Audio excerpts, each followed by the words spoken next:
Shalom, salam sejahtera bagi kita semua pemirsa yang saya kasihi dimanapun pemirsa berada pada saat ini. Kita kembali lagi dalam seri pembelajaran Alkitab pada hari ini dengan topik yang sangat menarik. Kenapa sangat menarik? Karena pada hari kita akan membahas apa? Tentang apakah ada binatang haram dalam Alkitab atau tidak. Dan tentunya pada saat ini saya Yusuf Utagalung bersama dengan narasumber Egy Tarigan dan juga teman kita yang ikut belajar adalah saudara Michael. Nah, kita akan belajar satu hal yang menarik, yaitu mengenai makan halal dan haram. Sebelumnya kita pertama-tama kita berdoa dulu ya. Kita berdoa. Bapa di sorga, terima kasih Tuhan. Hari ini kami boleh kembali memasuki pelajaran Alkitab mengenai makan halal dan haram. Bantu kami Tuhan untuk mengertinya, di dalam nama Yesus berdoa. Amin. Baiklah. Ini kita ingin bertanya kepada narasumber saudara Egy tadi kan. Nah, ini kan kita mau membahas binatang haram dan halal. Nah, memangnya apa yang menarik dari pembahasan ini kira-kira? Oke, kalau kita lihat kembali dalam kisah Alkitab dan pada zaman ini ada beberapa perspektif yang berbeda. Ada kalangan Kristen yang merasa bahwa adanya binatang halal dan haram, ada juga yang merasa semua halal dan lain sebagainya. Oleh sebab itu, materi kita pada saat ini bertujuan untuk menggali informasi ini lebih lanjut. Kira-kira apa yang akan kita dapatkan? Oleh sebab itu ini sangat menarik, Saudara Yusuf. Berarti sangat menarik ya. Seperti yang dibahas mengenai binatang yang haram dan yang halal. Nah, sebenarnya Alkitab berkata apa sih tentang makanan yang halal dan haram itu? Memangnya Alkitab ini memberikan aturan atau memberikan sebuah hal yang perlu kita lakukan untuk memilih makanan antara halal dan haram? Apakah Tuhan membedakan mana yang boleh dimakan, mana yang tidak boleh dimakan? Apa yang Alkitab katakan mengenai itu? Oke. Saudara Egy. Kalau kita lihat kembali, Suf dan Michael, apakah ada sebenarnya binatang halal dan haram? Itu kan sebagai pertanyaan. Ya. Oleh sebab itu, saya mau ajak kita kembali dalam zaman Nabi Nuh. Oke, mungkin kita boleh buka Alkitab kita. Atau Michael lah boleh baca di Kejadian 7 ayat 2. Ini merupakan satu kisah yang sangat menarik ketika terjadinya air bah. Kita akan melihat satu informasi yang menarik, apa yang Tuhan firmankan kepada Nabi Nuh pada saat itu. Mungkin Michael bisa baca di Kejadian 7 ayat 2. Kejadian 7 ayat 2. Dari segala binatang yang tidak haram haruslah kuambil 7 pasang jantan dan betinanya, tetapi dari binatang yang haram 1 pasang jantan dan betinanya.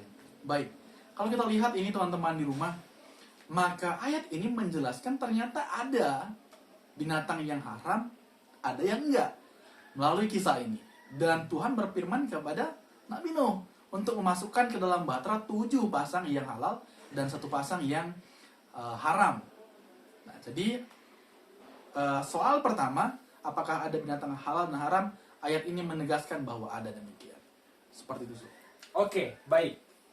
Nah, memang Alkitab menyebutkan bahwa ada binatang halal dan haram ya. Nah, kira-kira nih Bang Egy, dari mana kita mengetahui jenis binatang yang haram dan binatang yang halal? Bagaimana kita bisa membedakannya? Apakah Alkitab menyebutkan jenis-jenis dan contoh Ciri-ciri itu ya? binatang, ciri-cirinya ya seperti itu Bang? Oke. Namun sebelumnya, kalau kita lihat pembelajaran ini, saya juga sebelumnya berlatar belakang dari bukan non-Advent. Sekarang saya adalah orang Advent, dan pada awalnya saya juga merasa bahwa aneh karena ada pendeta yang datang ke tempat saya dan buat ke KR, dibilang orang Advent ini nggak makan babi, nggak makan anjing dan lain sebagainya. Dan saya merasa ini gereja ini sesat ini, udah gak benar gereja Advent ini. Karena di gereja saya sebelumnya saya makan itu seperti itu. Dan pada saat ini sudah bersama kita juga Michael yang sementara belajar ya. Jadi Michael ini juga bukan berlatar belakang Advent, dia Protestan juga. Kira-kira Michael, gimana pendapatmu atau gimana sih pandanganmu pertama kali melihat ajaran orang Advent yang bilang nggak bisa makan babi dan lain sebagainya? Ya, pertama kali mengenal Advent, ya sangat terkejut dengan yang dibilang dilarang makan makanan haram gitu. Hmm. Di agama sebelumnya itu makanannya bebas, tidak ada larangan, jadi semua pun dimakan. Oke, terima kasih. Ya benar sekali, karena saya pun merasakan hal yang sama. Ada ular kita makan, ada daging babi, daging anjing, kita makan semua. Tetapi setelah saya belajar, diajarin, oleh sebab itu pada saat ini, kerinduan saya adalah untuk kembali menjelaskan ternyata ini adalah Alkitab. Tadi Saudara Yusuf sampaikan apakah ada ciri-cirinya, jenisnya, bagaimana kita tahu hewan itu haram atau halal. Oke, mari kita buka Alkitab kita kembali dalam kitab Imamat. Mungkin Saudara Yusuf sama Michael, mari kita buka. Apa yang Alkitab katakan melalui kitab Imamat? Gimana sih bentuknya? Gimana ciri-cirinya? Mungkin Yusuf bisa baca di Imamat 11 ayat 2 sampai 3. Imamat 11 ayat 2 dan 3. Katakanlah kepada orang Israel begini, inilah binatang-binatang yang boleh kamu makan dari segala binatang berkaki empat yang ada di atas bumi. Setiap binatang yang berkuku belah, yaitu yang kukunya bersela panjang dan yang memamah biak, boleh kamu makan. Oke. Jadi kalau kita lihat, kitab Imamat menjelaskan ternyata ini adalah tanda-tandanya. Dan ternyata dalam kitab Imamat kita mendapatkan pengelompokan. Yang pertama tadi dibaca oleh Yusuf, itu adalah jenis daripada binatang yang berkaki empat. Dikatakan harus apa tadi, Yusuf? Harus berkuku belah dan memamah biak. Nah, inilah salah satu contohnya. Kalau kita lihat baca lagi, dia akan sebut binatang-binatang apa saja yang boleh.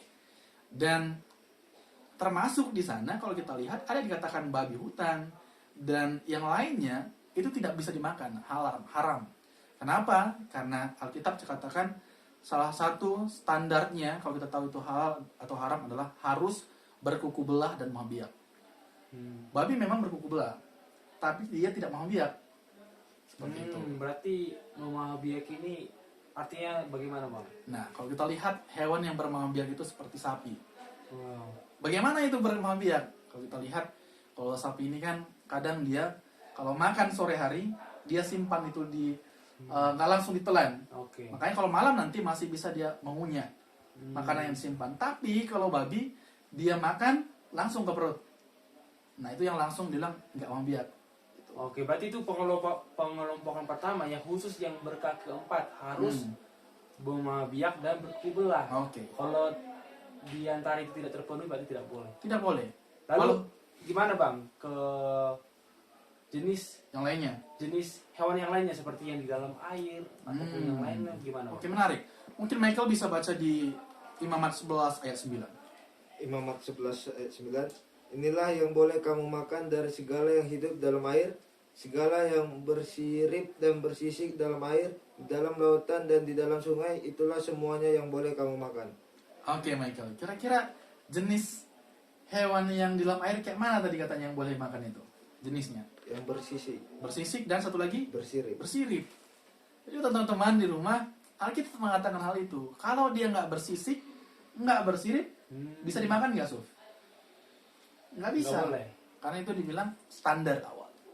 Nah, itu kita tahu. Jadi buat teman-teman, kalau melihat video ini, Alkitab sendiri katakan bukan saya, bukan teman-teman saya, dan begitu juga Michael yang belajar. Dan berikutnya, mungkin Yusuf, sekarang kita lihat di Imamat 11 ayat 13. Apa katanya? Oke, Imamat 11 ayat 13 katakan, inilah yang harus kamu jijikkan dari burung-burung, janganlah dimakan, karena semuanya itu adalah kekejian, burung raja wali, ering janggut, dan elang laut. Oke. Kalau bahkan di udara pun ada standarnya. Lalu sekarang mungkin Michael baca di Imamat 11 ayat 41. Imamat 11 ayat 41. Segala binatang yang merayap dan berkeriapan di atas bumi adalah kejijikan, janganlah dimakan. Oke. Kalau kita lihat di ayat 41 ini ngeri nih, teman-teman. Kalau kita lihat kembali, perhatikan ayat ini, maka dibilang segala binatang yang merayap dan berkeriapan di atas bumi adalah kejijikan. Apa itu hewan-hewan merayap? Besok boleh. Hewan-hewan merayap itu apa sih? Yang merayap. hewan yang merayap itu Saya kira contohnya apa tuh? Ular, merayap. Iya, yang merayap ya, Hmm. yang bisa, yang nggak punya kaki juga. Iya, ada yang punya kaki juga tapi merayap. Nah itu kira-kira apa lagi sih yang merayap? Selain Cicak, ular? cicak. Cicak. Apalagi biawak, buaya. Itu nggak boleh kita makan. Alkitab mengatakan saya merayap itu kejijikan. Makanya kenapa kita saya sebagai penganut Advent pada saat ini tidak makan akan hal itu. Kenapa? Karena Alkitab mengatakannya. Baik, inilah yang boleh saya jelaskan melalui pertanyaan saudara barusan. Kalau ada pertanyaan lain boleh, kita akan bahas yang lain lagi. Oke, jadi sudah jelas ya. Jadi ada 4 klasifikasi tadi ya, yang sudah kita jelaskan. Dan bahkan dikatakan tadi ada hewan-hewan yang jikalau sudah mati atau meninggal itu bahkan kita tidak boleh sentuh. Dan itu menjadi haram dikatakan di sana ya. Baiklah. Tapi ada pertanyaan nih sebenarnya. Ya, gimana tuh? Itu kan pada kalangan Kristen pada saat ini, walaupun orang Kristen sudah tahu jikalau itu adalah makanan yang haram, tetapi pada saat ini orang Kristen kebanyakan berkata itu kan perjanjian lama. Oke. Nah, kalau perjanjian baru kan Tuhan sudah halalkan. Oke. Bagaimana menanggapi itu, Bang? Oke. Kalau kita lihat memang beberapa kita mengatakan kalau teman-teman hanya ngambil kitab dari imamat itu perjanjian lama sudah dipakai. Banyak sekali perkataan demikian. Tapi kalau kita lihat kembali, saya akan jelaskan kembali. Coba kita buka di Kisah Para Rasul 10 ayat 14. Kita akan menemukan satu informasi yang sering sekali disalahgunakan atau disalahpahamkan oleh beberapa kalangan kita orang Kristen. Mungkin kita boleh buka di Kisah Para Rasul 10 ayat 14. 10:15 katakan, tetapi Petrus menjawab, tidak Tuhan, tidak, sebab aku belum pernah makan sesuatu yang haram dan yang tidak tahir. Baik. Coba kita lihat kembali di dalam Kisah Para Rasul 10 ini, teman-teman. Ini merupakan kisah di mana Petrus mendapatkan satu penglihatan. Dan dalam penglihatan itu dikatakan 12 bilang ini.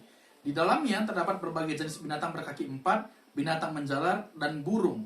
Dan kedengaranlah oleh suatu suara yang berkata, bangunlah hai Petrus, sembelilah dan makanlah. Dalam penglihatan ini Petrus melihat ada binatang-binatang dan lain sebagainya. Dan di dalam penglihatan ini ada hewan-hewan yang mungkin pada saat itu ada binatang haram di dalamnya.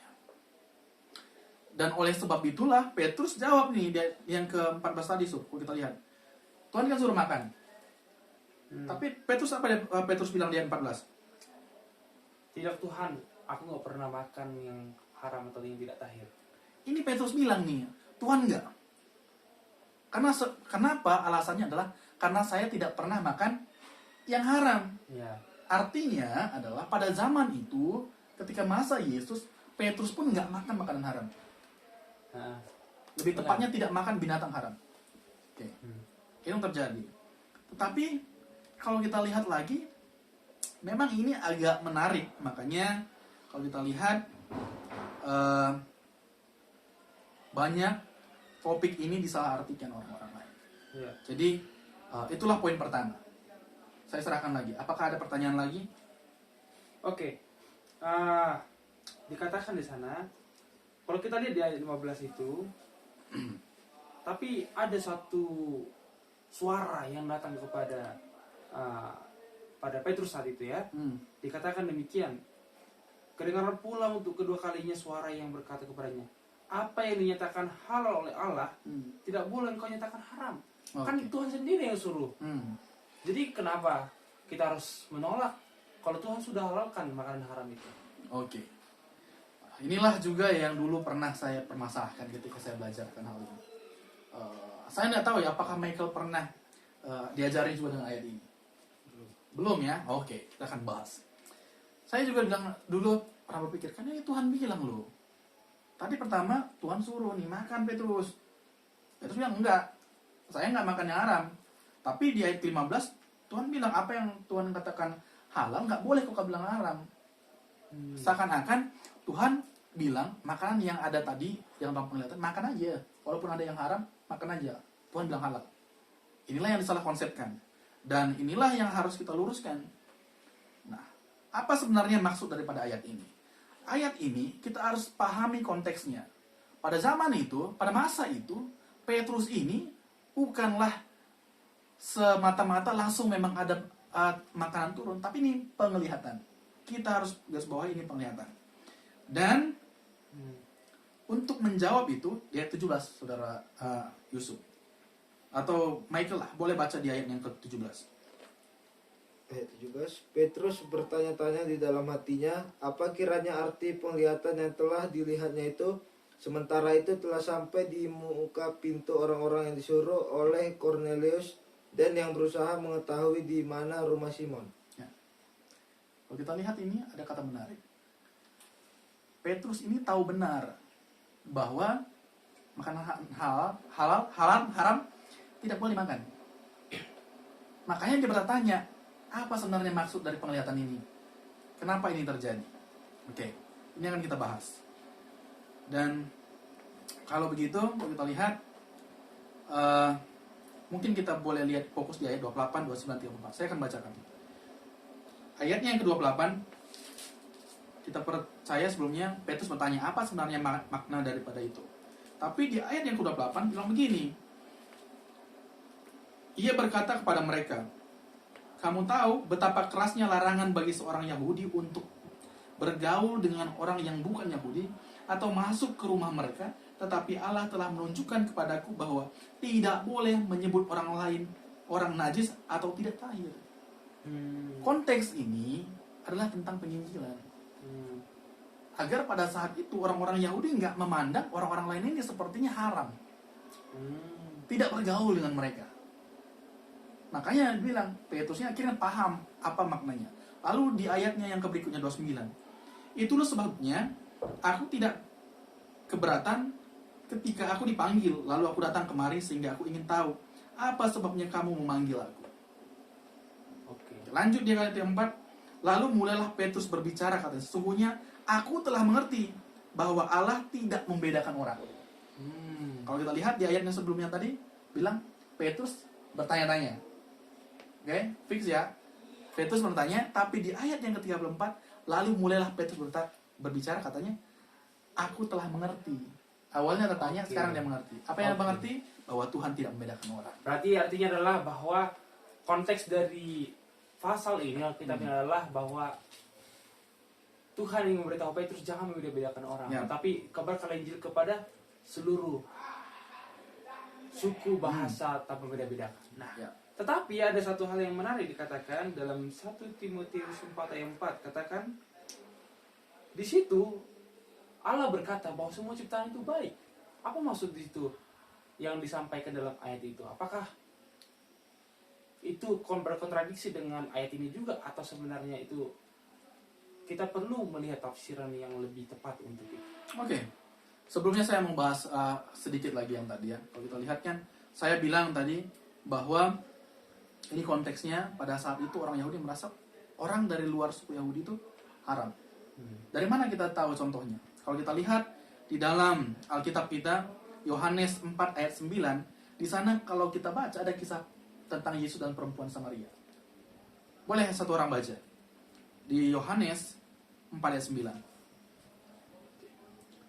Yohanes 4 ayat 9. Ini merupakan kisah di mana Yesus bertemu dengan seorang wanita di sumur pada saat itu. Yohanes 4 ayat 9. Iya, apa dikatakan di sana? Katakan, maka kata perempuan Samaria kepadanya, masakan engkau seorang Yahudi minta minum kepadaku, seorang Samaria, sebab orang Yahudi tidak bergaul dengan orang Samaria. Nah, itulah konteks dari ayat ini. Karena pada saat itu orang Samaria dan orang Yahudi mereka nggak bisa berdamai. Makanya, ngapain kamu minta air sama gue? Kau kan orang Yahudi, aku orang Samaria. Inilah konteksnya. Tuhan mau jangan ada lagi pembeda antara mereka. Gitu. Karena keselamatan untuk semua orang. Dan kalau menjawab pertanyaan berikutnya tadi, seperti yang saudara bilang, kalau Kalau kita lihat kan 1 Timotius 4. 1 Timotius 4 bilang apa yang diciptakan itu baik, tidak ada satupun yang haram. Ya, begitu. Benar saudara? Ya. Mungkin baca kembali ayatnya. 1 Timotius 4 ayat 4. 1 Timotius 4 ayat 4 katakan, karena semua yang diciptakan Allah itu baik dan satu pun tidak ada yang haram jika diterima dengan ucapan syukur. Nah itu gimana tuh Bang? Bayangkan ya, ayat ini bilang nggak ada yang haram, semua itu baik gitu kan. Kalau diterima dengan ucapan syukur, ya kan? Menarik ini. Jadi pertanyaannya adalah apakah semua ciptaan Tuhan itu baik? Ya yang haram. Seperti itu. Benar, ayat ini sebenarnya benar. Semua ciptaan Tuhan itu baik. Dan tidak yang haram. Benar itu. Tetapi yang menjadi haram adalah kalau kita makan. Binatang ini, babi contohnya, kalau kita pelihara salah nggak? Nggak salah. Yang menjadi haram adalah ketika kita memakan daging itu. Ciptaan Tuhan itu semuanya baik. Semuanya benar. Bagus. Tetapi yang membuat itu menjadi haram adalah ketika kita manusia yang Tuhan tahu itu tidak baik untuk kita konsumsi akan hal itu. Gitu. Jadi itu yang mungkin saya bisa sampaikan. Berarti konteksnya adalah hukum yang di Imamat itu berlaku jikalau binatang itu kita gunakan menjadi konsumsi kita, manusia. Ya.